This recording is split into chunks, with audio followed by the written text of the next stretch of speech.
தமிழகம் எங்கும் கிளைகள் கொண்ட அண்ணமால் institute of hotel management and hospital management படிப்பில் சேர்வதற்கான அட்மிஷன் நடைபெறுகிறது.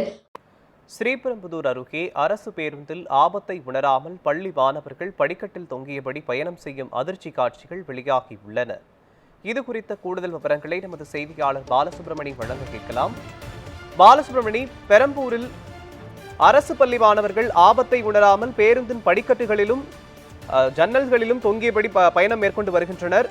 அந்த பகுதியில் கூடுதல் பேருந்துகள் தேவைப்படுகிறதா பற்றி முழுமையான விவரங்களை சொல்லுங்க. நிச்சயமாக மோகன்ராஜ், காஞ்சிபுரம் மாவட்டம் சுங்குவாசத்தத்தில் இருந்து திருவள்ளூர் வரை செல்லும் T84 என்ற தடம் எண் கொண்ட அரசு பேருந்து தினசரி பள்ளி மாணவர்கள் ஆபத்தை உணராமல் பயணம் செய்து வாடிக்கையாக இருந்து வருகிறது.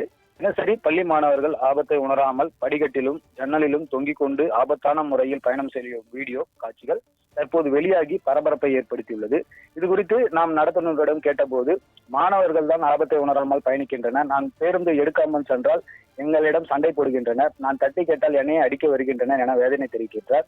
மேலும் அரசு பேருந்தில் பயணிக்கும் பயணிகள் பல முறை எச்சரித்தும் மாணவர்கள் கேட்பதில்லை எனவும் கூறப்படுகிறது. எனவே இந்த வழித்தடத்தில் கூடுதல் பேருந்துகள் இயக்க வேண்டும் என்பதே இந்த பயணிகள் மற்றும் பொதுமக்களின் கோரிக்கையாக உள்ளது. பள்ளி மாணவர்கள் ஆபத்தை உணராமல் படிக்கட்டிலும் ஜன்னலிலும் தொங்கிக் கொண்டு ஆபத்தான முறையில் பயணம் செய்யும் வீடியோ தற்போது இணையத்தில் வெளியாகி பரபரப்பை ஏற்படுத்தியுள்ளது. ஸ்ரீபெரும்புதூர் அருகே ஆபத்தை உணராமல் பள்ளி மாணவர்கள் பேருந்துகளின் படிக்கட்டுகளிலும் ஜன்னல்களிலும் தொங்கியபடி செல்லும் காட்சிகள் தொடர்பான விவரங்களையும் அந்த வழித்தடத்தில் கூடுதல் பேருந்துகள் வேண்டும் என்று மக்களின் கோரிக்கையையும் பதிவு செய்தமைக்கு நன்றி பாலகிருஷ்ணன்.